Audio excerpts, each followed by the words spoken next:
Donald and Douglas are a pair of Caledonian goods engines that work on the Scottish region of British Railways. They are kept busy and work hard together, often double-heading trains. Although they were friendly, the other engines were wise to not get on their bad sides, as they would give rather horrific threats if anyone did. Whether they meant these threats or not has yet to be determined. Since the early 50s, diesel locomotives became more common on BR. At first, no one thought much of it. However, over time, they soon realised that diesels weren't just here to improve the railways. They were here to replace. One of these was a Class 42 warship that came from a factory in Barrow. He was simply referred to as Diesel 5 and was allocated to the same shed Donald and Douglas resided in. I see this place has yet to be rid of oversized kettles, he said disapprovingly. I hope that's not the only attitude you have, snapped Donald. If it is, you won't last long here. Are you threatening me, 57646? Don't you dare call him by his number, interrupted Douglas. He has a name, just like any proper engine. Unlike you. Don't talk to me like that. I'm the future of the railway, and you and your kind are dying out. Show me some respect. We only give respect to those who give it back, and you have shown no such thing since arriving. Before the engines could exchange any more insults, Diesel 5 was called to pull a goods train and left. The twins were furious. Who does that shoebox on wheels think he is? What should we do? Pondered Douglas. I'm not sure.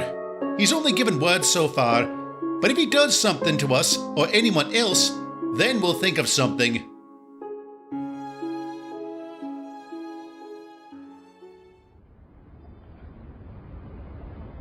A day went by, and there had been no more confrontations between Diesel 5 and the twins. Unfortunately, this wouldn't be the case for long. Douglas was on a quay at a harbour. He had just delivered some trucks filled with stone, and they were currently being unloaded. Soon they had finished, and Douglas prepared to reverse out of the quay. Suddenly, he felt a bump from behind and began rolling towards the edge. His driver slammed on the brakes, and Douglas screeched to a halt, just as his first pair of driving wheels left the rails. Help! Someone help! Luckily, Donald, who was nearby, came to his aid, and after being coupled up, pulled Douglas to safety. Oh, thank you, Donald. Thank you. What happened, Dougie? Did your brakes fail? No, someone pushed me from behind, but I don't know who did it. Unbeknownst to them, Diesel 5 was watching them, cursing under his breath. Damn, I was so close to getting rid of him. Later, the twins were resting on a siding, still shaken over what happened. Douglas decided to take his mind off it by surveying his surroundings. He noticed a little tank engine sleeping in an open shed. All of a sudden, it was bumped from behind and began rolling down the line towards a quay. Both twins were shocked, and as Douglas watched on, unable to move in time, Donald looked back at the shed. There, standing at the back, was Diesel 5, smirking. Before anyone could say anything, the tank engine rolled towards the edge of the quay and plunged into the deep, cold sea. None of the cranes were long enough to pull the little tank engine from the water, and even though they could call one that was, it would be far too late when it arrived. The engine was lost forever. Donald and Douglas didn't know what to think. On one half, they were sad for the loss of that engine, but on the other hand, they were enraged. So you saw Diesel 5 behind the shed? Douglas asked. Aye, we both heard a bump when that engine began moving. I think we both know what happened. Then, both twins noticed something. On a distant siding, Diesel 5 was watching the sea and all the boat cranes with a massive grin on his face. It was now obvious. He had killed that poor little tank engine, and earlier he tried to do the same to Douglas. For the Caledonian twins, that was the final straw.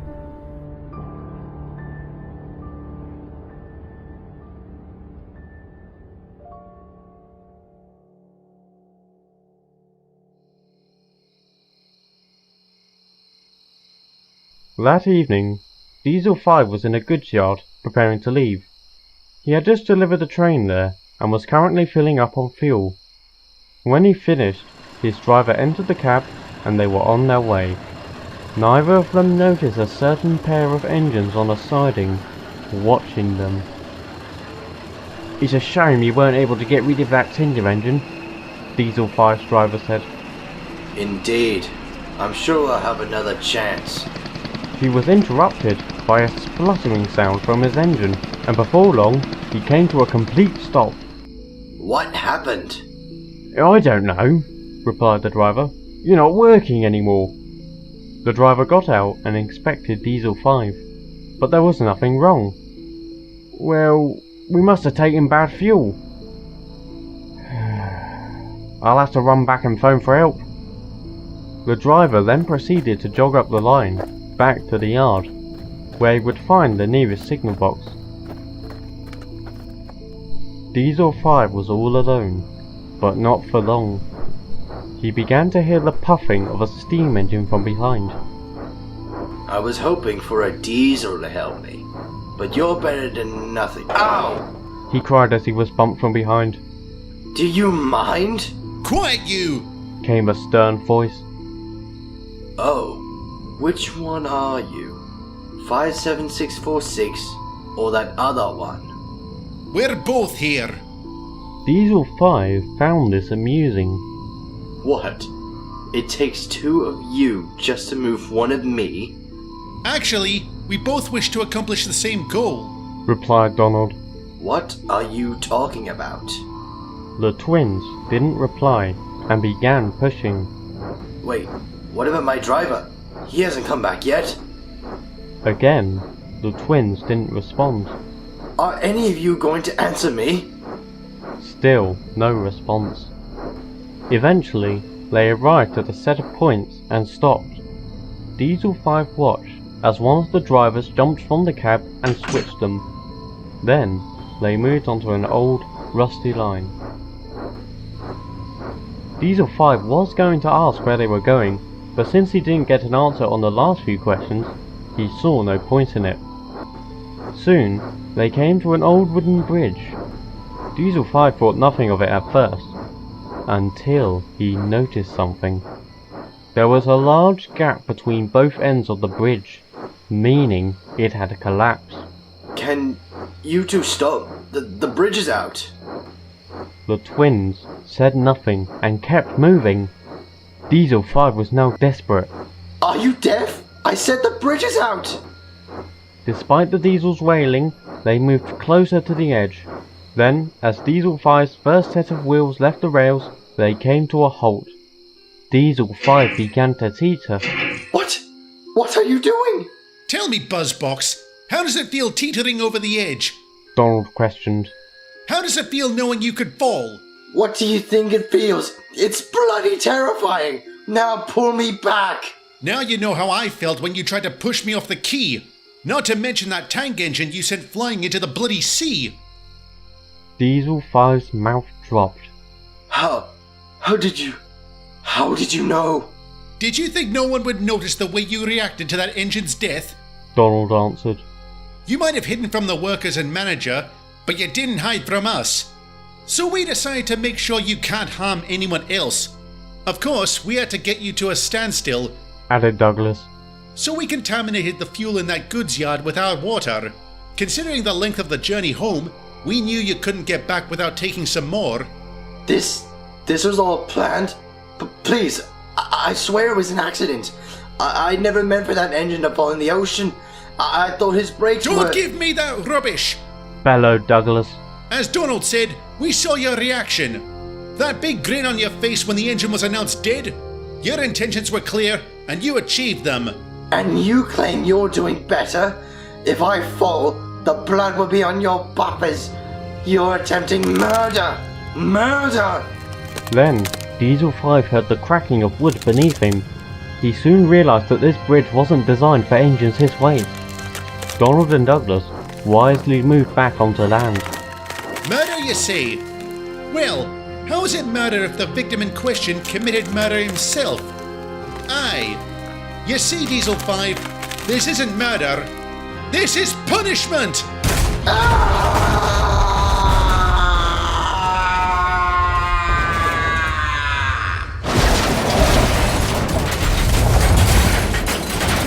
A loud, horrific scream was the last sound Diesel 5 made, as the bridge fell to pieces and he plunged into the rocks below.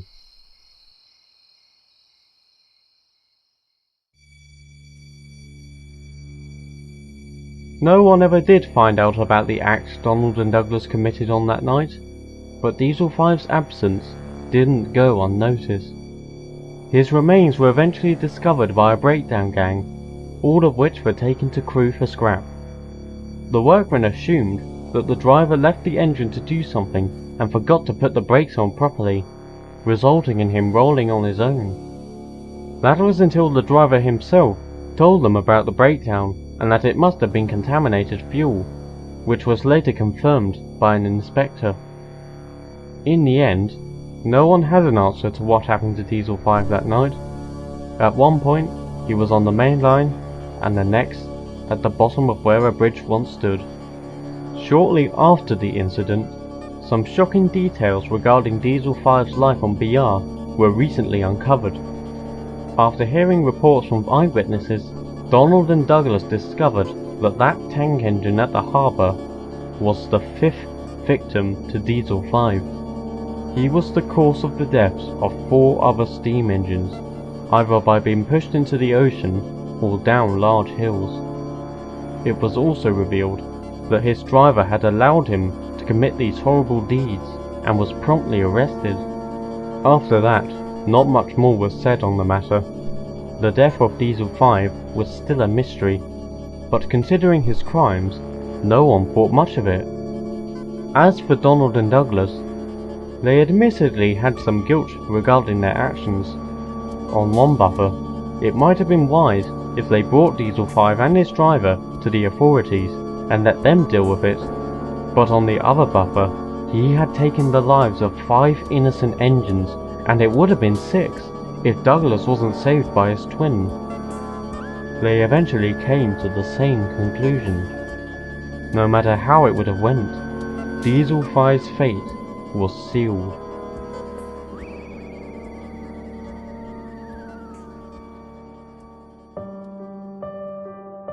Donald and Douglas remain hard-working to this day, and often work together. Despite their stern attitudes, they do show themselves as good-hearted and are friends to many. However, some engines are quick to warn others. If you ever encounter a pair of Caledonian twins known as Donald and Douglas, whatever you do, do not piss them off.